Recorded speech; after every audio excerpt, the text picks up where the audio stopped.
This is the Honda Monkey. No, down here.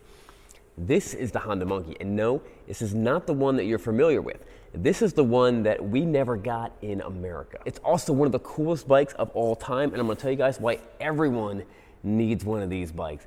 However, it's not easy to get. I had to import this thing from Japan just to tell you guys all about it.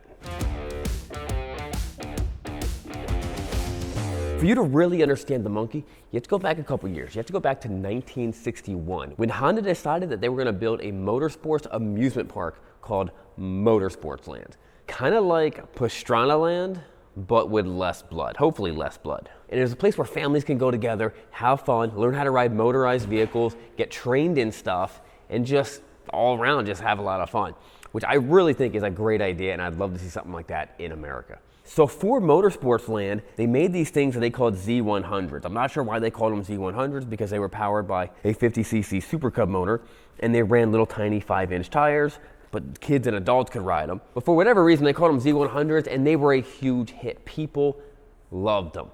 Now, it's not actually sure what they were doing with them, whether they had a little track or whatever, how they were actually using them. But the fact is, people loved them. But at this point, they never really had any plans of actually putting this on the consumer market. It was just for their own little, let's make some goofy, fun thing and see what people think. But after a while, they realized, they're like, we might have something here. This might be a whole new market to get into. So they started producing and selling this tiny little pint-sized bike. Then came the Gen 2 Monkey, which resembled more of a mini bike with solid front forks and no rear suspension. It was powered by the same 50cc Super Cub engine, and they borrowed the tank from the Sport Cub. However, they only made 2,500 of the second gen models. Then the bike went through a couple design changes, but what you see in the third gen is pretty much what everyone knows to be the Monkey today. And then in 1978, they released the start of the special edition Monkeys, starting with this guy.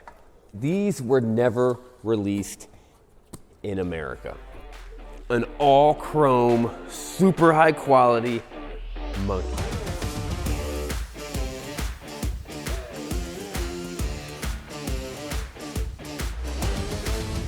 Now I know what you're thinking. You're thinking, Sean, yeah, but we got the Z50.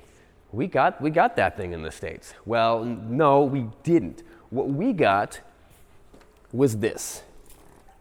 And this is a special edition also. Yes, this is a Z50. It's still considered to be in the Monkey family, although we don't call it the Monkey, but this is the Z50. And the difference is where this was a bike just made for kids, and this is pretty much a kid's dirt bike.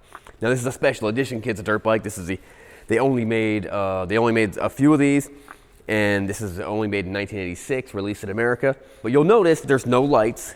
The seat is a lot lower, and it's also a 3-speed where neutral is the whole way up. So it's reverse of what we're used to. Neutral's the whole way up, all the gears are down. This is for kids, so it's easy. Kids are gonna have a harder time finding neutral in between second and first. Still super fun, still the same engine. But still an awesome bike, but very different than this. Where if you notice, one, the seat sits up a whole lot taller. I'm over 6 feet tall. I can ride this bike. These have handlebars that actually fold inside. So right now the bike is 24, 26 inches wide. If you want to make it a little tighter, you can unscrew these things. Kind of very similar in a way to the old trail, the Honda trail bikes, except instead of folding in, these just fold down. It takes up much less space. You're probably saving, 4 or 5 inches on both sides. So then you can pack them real tight, and you can, store them in a vehicle or something like that. But also, it's a street legal bike. I mean, it's got all the lights, it's got the turn signals, the high beam, low beam, a little heavier suspension, same size tires on it. The other unique thing is it's got a helmet lock. All the things that a normal bike is going to have, this is going to have. It's just a little bit smaller. The other thing that's pretty interesting about this, and I'm just learning this, some of these have clutchless gearboxes where it's pretty much automatic, but you got to shift. This one is actually has a transmission like that one, where neutral is up and the rest are down. Where some of the other ones, like this one, the Gold Limited Edition, have an actual manual gearbox. You can install it, and the shifter is just like a normal bike. First gear's down, second, and it's all up, and it's a 4-speed. But what I love about these bikes is that you could ride these things on the road. Where if you get caught riding that guy on the road, you're gonna get in trouble. These can be titled with tags, registration, all that stuff, and you're legal. And it's not an uncomfortable bike. It's a pretty comfortable ride. You're not bent over in any goofy type of way. I mean, it's a pretty comfortable riding stance. And then in 1984, they made what most people consider the greatest monkey of all time, and that is this one right here, the gold monkey. Not to be confused with the brass monkey. This is the gold monkey. And it is so cool looking. What I love about these things is when Honda, it's a silly little bike, but when Honda decides to do it, they do a great job at engineering it. Honda's known for being very good engineers, but when they do a limited edition, they don't slack off. I mean, they didn't make just the gas tank gold or the side or the fenders gold. They made as much as they possibly could on this thing gold, and it looks really cool, really classy. And it's the little attention to detail like this that it's so cool that Honda does this. It's got a little tiny key, Honda Monkey Limited Edition. The other fun thing about these bikes, and this is why I say everyone needs to have one of these, they're almost indestructible. They're incredibly simple. There's no circuit board, circuitry on it. It's a single carburetor, a tiny little engine. They just run. Now, if you found one of these things in a barn that's been sitting there for 100 years, I can almost guarantee you, with a mediocre job cleaning that carburetor, thin the jets out, and a couple kicks, it's probably gonna run. I've come across tons of these things. We get all of them always to run, and they're very cool. I mean, think about it. This little vehicle was designed before all the electronics, so this is EMP proof. This thing will always work, and where there's not that many things out there that kids can ride and have a blast, and adults can ride and have a blast. So these things are always gonna have value. And before we take this thing for a spin, I wanna tell you guys about a game changer in motorcycle riding that I almost never leave home without. And that is the comm system. I almost always have a comm system, whether I'm riding an adventure bike riding by myself, or riding street with a bunch of my buddies. I always have a comm system in my helmet. Now there's two major players in the motorcycle comm system, and Sena is one of them. Now this is one of these Sena helmets, and it's integrated inside the helmet. They also have, I'll go up, you go, okay, here we go. They also have comm systems where if you already have a helmet, you just bolt it onto the side of it. Now what a comm system does is it allows you to listen to music, communicate with your friends who are riding, let you take incoming calls and do outgoing calls. Also, it lets you connect to your phone so you can hear turn-by-turn directions so you don't get lost while you're riding. And this is their newest, the Sena 60S, and it's a really cool system. It's the only one that I know that has a flashlight. Flashlight on. You hear that? It tells you the flashlight came on. It's the latest in motorcycle communication, and it uses premium audio by Harman Kardon. So what you hear sounds great. And it uses AI-based noise canceling so that when you talk, the people on the other end can hear you and not the wind. It's powered by Mesh 3.0, which means that everyone in your riding group is a sender and receiver, giving you more range if your group starts to space out. And it's got different communication modes that you can just communicate with one or a couple people, or as many people as you want. It's got up to 22 hours of battery life, and you can charge it while you're running. I like to run a battery bank on the back of my helmet so I can keep my thing charging, keep all my gadgets on my helmet charging, and that's a pretty cool, and I really like that feature. Me and Sena both think that everyone who's riding a motorcycle should be running a comm system. I think it's a safety issue, and that's why Sena is giving away 2 free 60S systems to one of you guys. So go click on the link in the description and go see how you can enter into that giveaway. Let's go back, because I'm dying to ride this monkey. All right, guys, let's do the words of wisdom before we go riding. John 13:34, a new commandment I give to you, that you love one another just as I loved you, you are also to love one another. All right, let's go ride. What a perfect day. One of the best things about these bikes is how fun they are to start. Turn the key. All right, let's do it. First gear, second gear.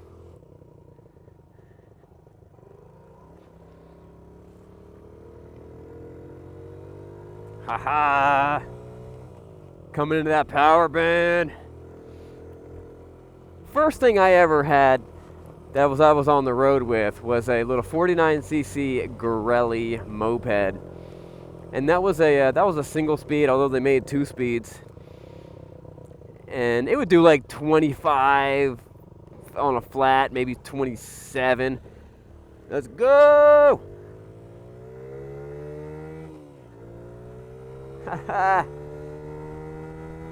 So there's 2 lights up on the front. One's like for your neutral, and one says speed warning. It's just on the whole time, as long as I'm over. How fast are we going now? 22. Yeah, what's in that right now? So it pretty much says speed warning after you hit 20. Oh yeah, this thing can do 35. I bet this thing can do 40 miles an hour. This thing's awesome. I'm serious when I say that this is not an uncomfortable ride. I feel pretty good. I feel pretty good riding it. Neutral light comes on. I'm not, look at me. I'm not even sitting that much lower than you, Joe, on that big old BMW.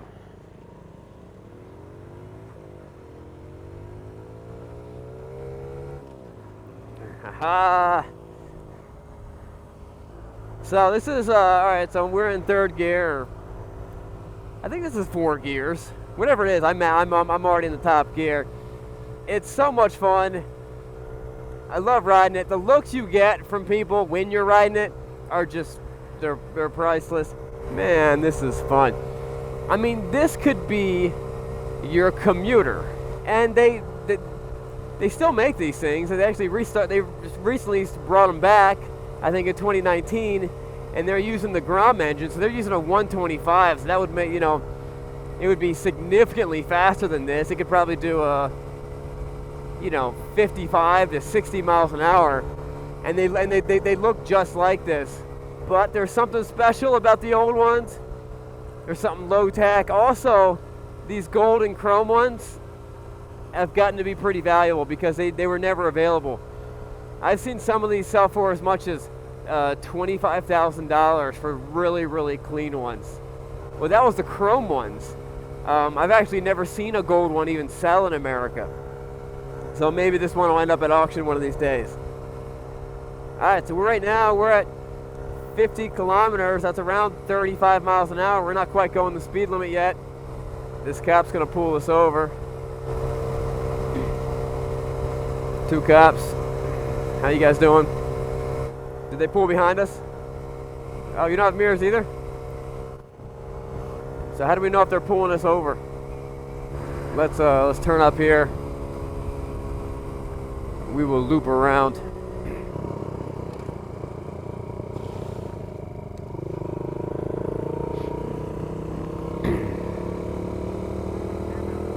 No, they're behind us now.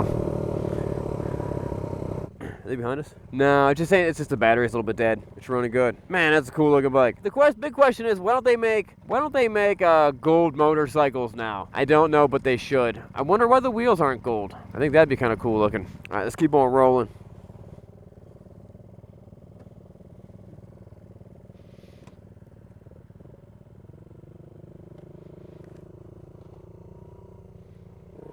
All right, so I was pretty sure it was a 4-speed. 1, 2. Let's get all we can. 2, 3. And then yes, I was right. It is a 4-speed. So Honda had this idea, and you saw it through a couple different product lines that Honda had, and that was and this is kind of an Asian thing where motorcycles are for commuting, and then let's make motorcycles able to store in different places. And one of those places is inside vehicles and cars and automobiles, and you even saw the like the Honda Moto Compo being advertised as it can store inside the Honda City. And then also this, it's just, if you have a small apartment, if you live in a small quarters, it's a small bike, why not eliminate even more store? I mean, look, because we're only eliminating about 8 inches total, but if that means the difference of you being able to have a motorcycle or not have a motorcycle, hey, that 8 inches is pretty valuable. Also, when it comes to packing these things next to each other, you could fit 4 of these things inside of a coat closet, which it's always safer to have your motorcycle inside than have it outside. So I really do love these things. I like what Honda was doing with them. It wasn't completely unique to Honda because we actually did something very similar in World War II with the Indian Papoose spikes, where they would all fold down and everything. But I think Honda, they kind of took that concept and just went to the next level and did a little different, possibly a little bit better. All right, guys, that wraps it up. We'll see you guys next time. YouTube thinks that you might like this next video right up here, and I think they might be right. So go check it out. And remember, it is not what you're riding, but where you're going.